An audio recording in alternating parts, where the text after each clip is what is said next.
없을 때 마음이 든든하오니 주여 내가 살 동안 인도하여 주소서. 주여 주여 나를 인도하소서. 바른 세상 살 동안 주여 인도하소서. 피난처인 예수여 세상 물결 험할 때 귀신은 베푸사 나를 숨겨주소서. 주여 주여 나를 인도하소서. 바른 세상 살 동안 주여 인도하소서. 세상 꿈꿔진 나무 성화로운 나라와 눈물 없는 곳으로 들어가게 하소서. 주여 주여 나를 인도하소서.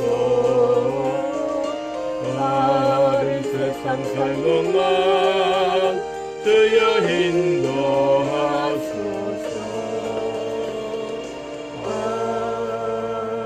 아멘. 383장입니다. 찬송 383장.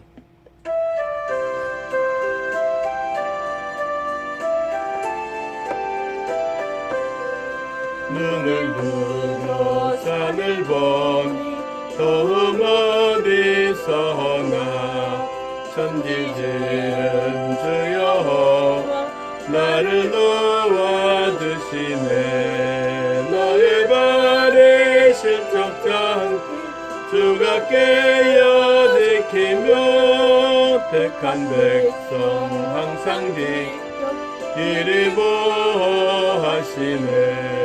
도우시는 하나님이 내게 늘 드시니 낮의 해와 밤의 달이 너를 상치 않겠네. 내게 화를 주지 않고 오늘도 하시며 너의 주님 지금부터 영영 인도하시리. 아멘. 자, 모세의 장인 이드로가 40년 만에 이제 그 모세가 있는 이스라엘 백성들에게 방문하러 왔습니다. 우리로 말하면 이제 장인 어른이 사위집에 온 것이죠.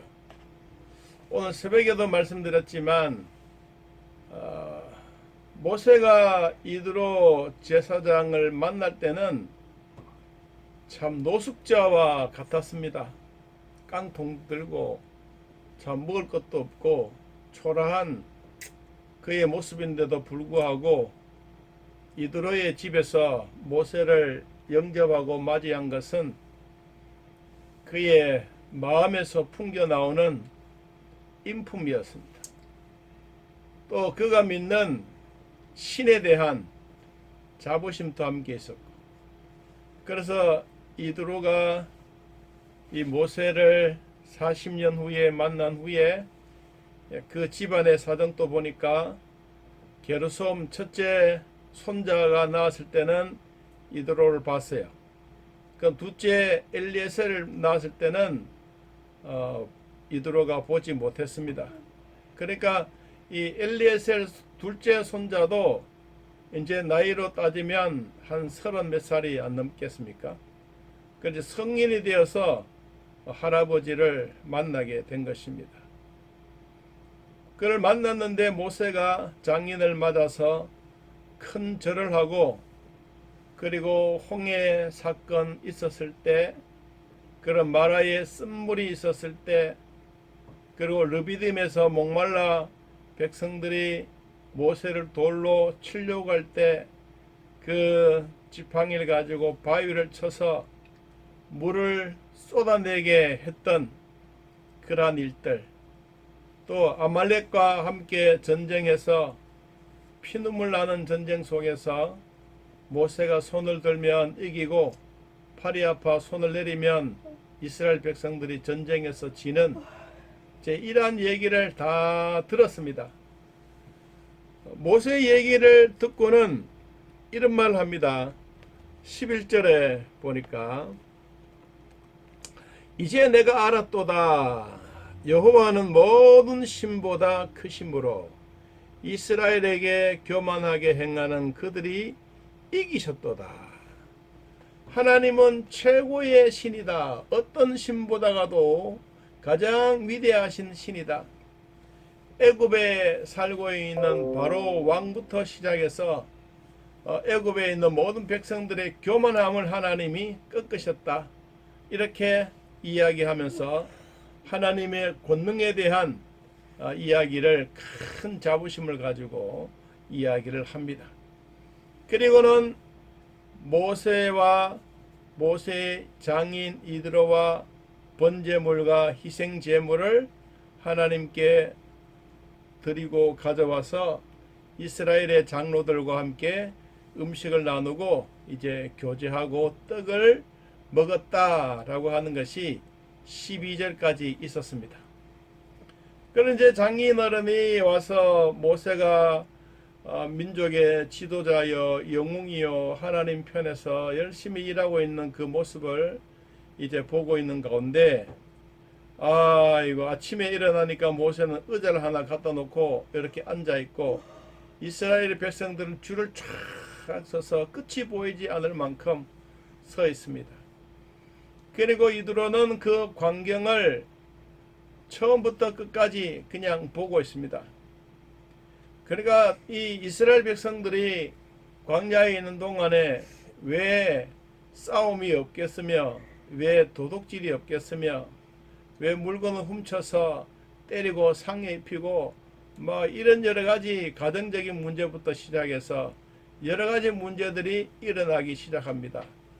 여러분, 우리가 성경 보면 그냥 간단한 것 같지만 절대로 간단한 것이 아닙니다. 그 속에 살아가는 사람들의 삶에는 어마어마한 부정과 도둑질과 깡패와 강도들과 이런 문제들이 그 250만 명 안에 다 있는 겁니다. 그러니까 자기는 잘못이 없는데 피해를 입고 있는 사람들이 모세 앞에 와서 하나님의 뜻이 무엇인지 하나님의 뜻을 구별하기 위해서 모세 앞에 줄을 서 있습니다. 이드로가 그 광경을 다 보았습니다. 그리고 보고 난 다음에 저녁이 되어져서 이드로는 모세에게 이런 말함. 네가 하는 일이 옳지 않다. 왜 그렇게 혼자 힘들어하느냐? 네가 혼자 할 수 있다고 해서 다 이런 재판을 할 수가 있느냐라고 합니다. 그러면서 이드로가 아주 중요한 제안을 합니다. 여러분 19절인데 이제 내 말을 들어봐라. 내가 네게 방침을 가르쳐 주겠다. 하나님이 너와 함께 계실지로다. 너는 하나님 앞에서 그 백성을 위해서 그 사건들을 하나님께 가져오며 그들에게 윤리와 법도를 가르쳐서 마땅히 갈 길과 할 일을 그들에게 보이라. 너 혼자 하려고 하지 말고 일을 분배시켜라. 분배. 여러분, 직무와 잡무는 다릅니다. 그렇잖아요. 가정에서 일어나고 있는 일들, 그리고 지파별로 일어나고 있는 일들, 예배에 관한 일들, 그리고 도적질, 싸움, 깡패, 죽이는 일들, 패싸움, 이런 문제들을 다 가지고 모세 앞에 오니까 모세가 또 가지고 오면 어려운 문제는 또 한번 기도해보고 하나님 뜻을 구하고 그러지 않겠습니까? 그러니까 하루 종일 피곤하게 있는 거예요. 그래서 이드로가 그 말을 합니다. 네가 그렇게 하는 일은 별로 좋지 않은 일이다. 그래서 지금부터 이런 모든 일들을 좀 나누어서 분배시키고 지혜롭게 일을 감당하면 좋겠다. 이거 그랬더니 21절에 보니까 그러면 어떤 사람들을 세우면 좋겠느냐? 그러면서 10부장, 50부장, 100부장, 1000부장을 세워라. 10부장은 10명을 대표하는 10부장, 50부장은 50명을 대표하는 사람, 100부장은 몇 명? 100명을 대표하는 사람, 1000부장은 몇 명? 1000명을 대표하는 사람을 뽑아라. 그리고 그 사람들을 뽑는데 그 사람들은 어떤 사람들이냐 하면 이런 사람들을 뽑아라. 21절에 너는 온 백성 가운데 능력 있는 사람들. 이 능력은 어떤 능력이냐? 첫째, 하나님을 두려워할 줄 아는 사람. 하나님을 두려워할 줄 아는 사람. 두 번째, 진실한 사람. 진실한 사람. 세 번째, 불의한 이익을 미워하지 않는 사람. 불의한 일을 미워하지 않는 사람. 자기 편이 있다고 해서 자기 편만 드는 사람. 이런 사람이 말이다. 이 세 가지의 조건을 갖춘 사람들을 세워라. 자, 한 번 더 말씀 보니까 능력이 있는 사람들을 세우는 첫째는 하나님을 두려워할 줄 아는 사람. 두 번째는 마음이 진실하고 어느 편에든지 공정성이 있는 사람. 또 세 번째는 불의한 일을, 어떠한 불의한 일을 만나더라도 거기에 굽히지 않고 자기 이익을 내세우지 않는 사람. 이런 사람들을 세우라. 그리고 이런 사람들을 뭐하게 하느냐? 작은 일은 10부장이 해결하게 하고, 다시 말하면 가정에서 일어나고 있는 일들은 10부장이 해결하고, 그리고 50부장은 텐트 안에 종류별로 있는 사람들이 모여서 하니까 이런 사람들끼리 해결하고, 100부장은 그래도 조금 더 큰 일, 1000부장의 일은 그래도 지파별로 일어나고 있는 여러 가지 일들, 이런 것들을 다 종합해서 다 하고, 1000부장이 해결할 수 없는 문제들은 모세에게 가지고 와서 모세가 하나님께 기도하고 해결하는 것이 옳은 일이다. 여러분, 모세가 그 얘기를 들으니까 장인 어른의 지혜가 멋지지 않습니까? 그렇구나.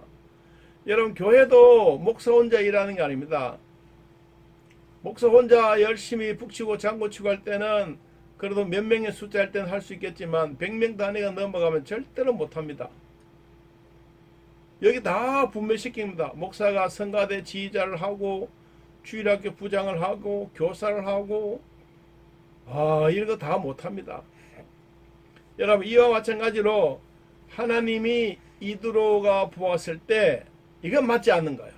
그래서 이드로가 그 모세에게 이렇게 말합니다. 모세가 장인 어른의 말을 듣고 24절에 보니까 그 모든 말대로 하여 장인 어른의 이야기에 100% 수긍을 하고 옳습니다 라고 이야기하면서, 자 25절에 봅니다. 모세가 이스라엘 무리 중에서 능력 있는 사람들을 택하여 그들의 백성의 우두머리 곧 1000부장과 100부장과 50부장과 10부장을 삼았다. 그러면 이 50부장과 10부장과 100부장과 1000부장은 지도자가 누구냐 하는 거예요. 누구냐? 이것은 이스라엘의 장로들을 세웠어요. 장로들을. 이 장로들을 세웠을 때 먼저 1000부장부터 시작 쫙 이렇게 하고 그 다음 10부장 이렇게 각선이 되는 거죠. 이렇게 피라미드 형식으로 이런 지도자의 조직이 결정되어지는 것입니다. 이렇게 조직이 결정되고 나니까 모세가 어떤 마음이 들었느냐 하니까 26절에 보니까 그들이 때를 따라 백성을 재판하되 어려운 일은 모세에게 가져오고 모든 작은 일은 뭐였더라? 스스로 재판하더라. 얼마나 멋져요. 여러분 모세도 가만히 보니까 와, 장인들은 진짜 잘 오셨습니다. 멋집니다. 안 그렇겠어요?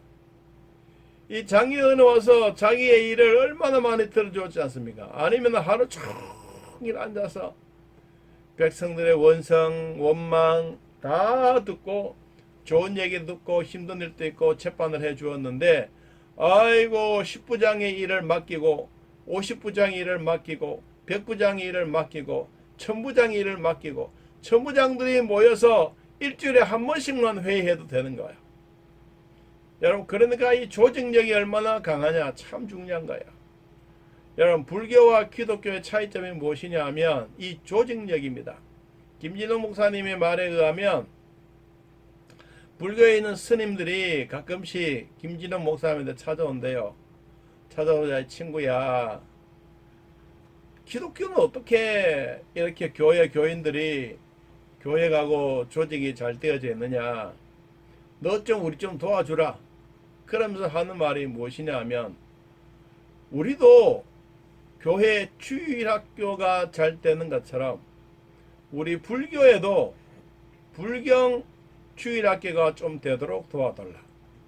너희 주일학교 교사들은 월급을 얼마씩 주느냐? 그렇게 물었대요. 야, 이 사람아, 교회가 월급을 주냐? 교사든 누구든지 교회는 월급 없다. 목사에게 생활비를 주지만은 다른 사람들에게는 월급이란 게 없다. 다 자원하는 봉사다. 그래서 이제 불교 스님들이 그 얘기를 듣고 감동을 받는 거예요. 두 번째, 너희들은 어른들 어떻게 그렇게 조직력이 잘 되냐? 남전도에, 여전도에, 청년회 이런 거. 조직할 거 뭐 있어? 다 각각 자기가 맡겨놓으면 일 잘하는데. 자기네들은 모이지 않는다는 거예요. 다 스님 중심으로 우리로 말하는 주황 집권제가 되어졌기 때문에 이게 할 수가 없다는 거예요. 여러분, 교회의 조직은 어떤 종교단체보다가도 더 월등한 조직력을 가지고 있습니다. 이 조직력이 어디서 나오느냐? 오늘 이드로의 미디안 제사장의 머리에서 나온 겁니다. 성경에서 나온 진리입니다. 오늘 교회의 진정한 모든 조직 체계가 딱 갖추고 있는 것. 여러분, 100명의 조직은 100명의 조직대로 갖춰져 있고, 10,000명이 있으면 10,000명의 조직이 갖춰져 있고, 75만 명이 모이는 여의도 순복음 같은 경우에도 이 조직은 75만 명을 통솔할 수 있는 조직력이 교회 안에는 있습니다. 이것이 어디서 나오느냐? 오늘 출애굽기 18장에서 나오는 10부장, 50부장, 100부장, 1000부장. 지도자는 하나, 그 위에는 하나님. 모두가 피라미드 형식으로 조직이 갖춰져 있습니다. 유럽에 유명했던 자본주의를 칼 막스가 책을 썼는데, 그 책 가운데도 그런 얘기를 합니다. 이것도 김진호 목사님 하는 얘기입니다. 저도 몇 번이나 들었기 때문에 여러분들에게 이야기하는 겁니다. 왜 일반 종교를 가지고 있는 사람들보다가 종교인들이 더 출세를 빨리 하느냐? 경제인들이 어떻게 돈을 더 잘 버느냐? 그리고 종교인이라 할지라도 불교인, 이슬람교, 기독교인 중에 특별히 기독교인들이 훨씬 더 조직력을 가지고 빨리 성공하고 돈도 잘 벌고 부자들도 훨씬 많고, 또 그 가운데 기독교인들 가운데 또 어떤 사람들은 돈을 더 잘 벌고 경제력이 좋으냐? 교회에서 11조 생활 철저히 하고 주일 성수 잘하고, 그리고 하나님의 교회를 건성건성 듬성듬성 하는 것이 아니고 성실하게 행하는 사람들, 이런 사람들이 세계의 경제권을 주름잡는 사람이다. 이것이 어디서 나오느냐? 오늘 성경이 우리에게 말씀해 주고 있는 지도자의 세 가지 조건입니다. 첫째, 뭐라 그랬죠? 하나님을 두려워하는 사람. 두 번째, 21절에 그렇습니다. 진실한 사람. 세 번째, 공정한 사람.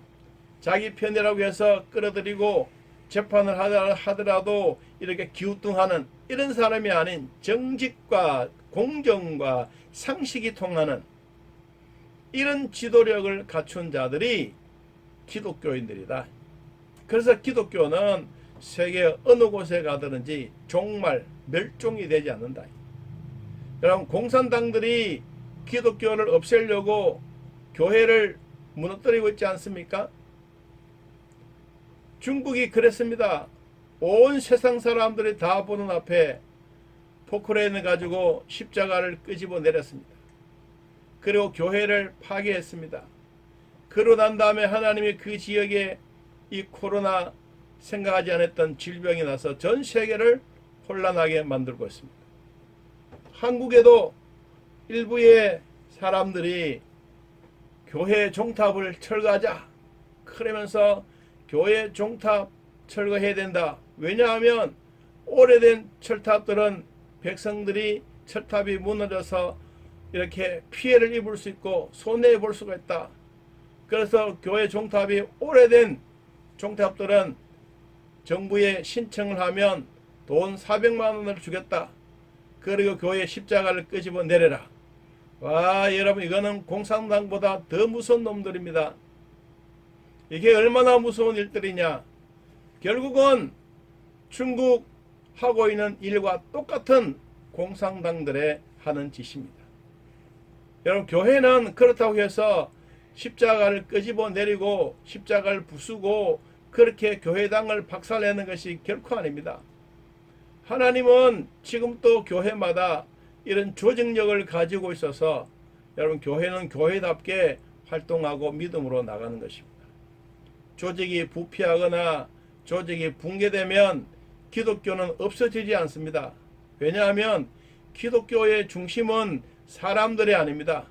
기독교의 중심은 하나님입니다. 교회의 머리도 예수 그리스도십니다. 그분은 부활의 첫 열매가 되셨고 지금까지도 우리에게 큰 믿음의 보배를 간직하게 했습니다. 오늘 이드로가 모세에게 이렇게 경고 아닌 경고를 주었는데 이 경고를 받아들이고 모세가 그 일에 잘 감당했습니다. 첫째, 어떤 사람을 택해야 되느냐? 우리나라의 지도자도 어떤 사람을 택해야 되느냐? 오늘 정장로님이 기도하실 때 것처럼 이 정부의 요직에 있는 사람들이 하나님을 두려워할 줄 알아야 된다. 두 번째는 진실해야 된다. 세 번째는 공명정대해야 된다. 이런 사람들이었을 때 교회도 나라도 반듯하게 믿음으로 나갈 수가 있습니다. 자, 오늘 우리 주신 말씀 우리 모두가 함께 기억하면서 하나님이 주셨던 축복의 일들이 어느 사람에게나 부족함이 없고 하나님의 사람으로 살아가는 복이 있기를 예수님의 이름으로 기도합니다. 아멘. 찬송가 380장 우리 찬양하겠습니다. 찬송가 380장.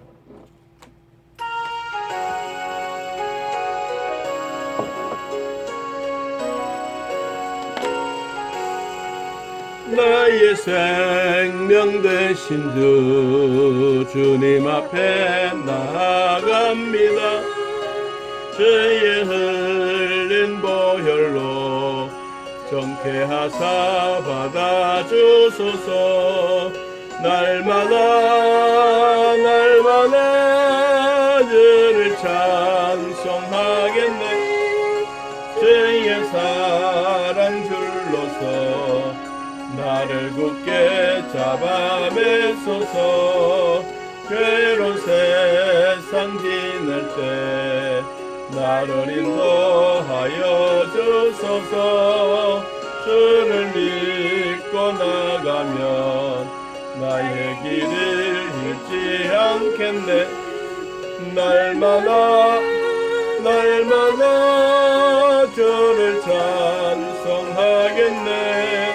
주의 사랑 줄 나를 굳게 잡아 매소서. 세상 살아갈 때에 주를 더욱 사랑합니다. 밝고 빛난 천국에 나의 영혼 들어가겠네. 날마다 주를 찬송하겠네. 주의 사랑 줄로서 나를 굳게 잡아 매소서. 아멘.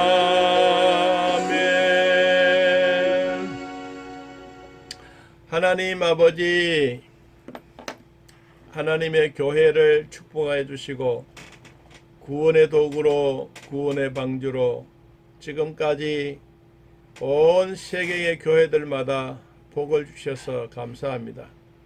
예수 믿고 구원받았던 하나님의 백성들이 교회 안에 조직력을 가지고 잘 감당하고 타 종교가 따라올 수 없는 어마어마한 이런 조직력을 갖출 수 있는, 이것은 성경에서 나온 원리요, 하나님이 성령의 감동을 통하여 주셨던 조직인 것을 우리는 기억합니다. 이런 조직이 살아서 움직일 때 세상은 변화가 되어지고 교회는 단단히 서가며 십자가를 붙잡고 앞으로 전진해 갈 줄로 믿습니다. 지금도 사상이 나쁜 사람들이 교회 종탑을 없애려고 하고 교회 종탑이 오래되었다고 지나간 사람들이 피해를 볼까봐 돈 준다고 이렇게 유혹까지 있는 이런 현실 속에 우리가 살아가고 있습니다. 하나님이여, 이런 유혹이 어느 한 교회만 있겠습니까? 전 교회가 정신을 바짝 차리고 믿음으로 살아가는 복이 있게 하시고, 하나님이 주셨던 귀한 은혜의 말씀들이 우리 안에 더욱더욱 차고 넘치는 복이 있게 하여 주옵소서. 교회를 통하여 축복하시던 하나님 아버지, 이 미디안 제사장 이도로에게 주셨던 그 지혜가 하나님이 주셨던 지혜인 줄 알고 우리 모두가 조직력을 잘 갖추어 하나님의 교회가 단단히 서가는 복이 있게 하여 주시고, 가정도 경건하고 우리 직장도 견실하여 흔들리지 않는 복이 있게 하여 주옵소서. 오늘도 우리를 보살피신 하나님, 무더위 속에서도 아무런 어려움이 없도록 축복해 주시기를 바라옵고 예수님의 이름으로 기도하옵나이다. 아멘. 이제는 우리 주 예수 그리스도의 은혜와 살아계신 하나님의 사랑과 성령의 교통하심이 예배드리는 온 성도들 머리 위에 지금부터 영원토록 함께 있을지어다. 아멘.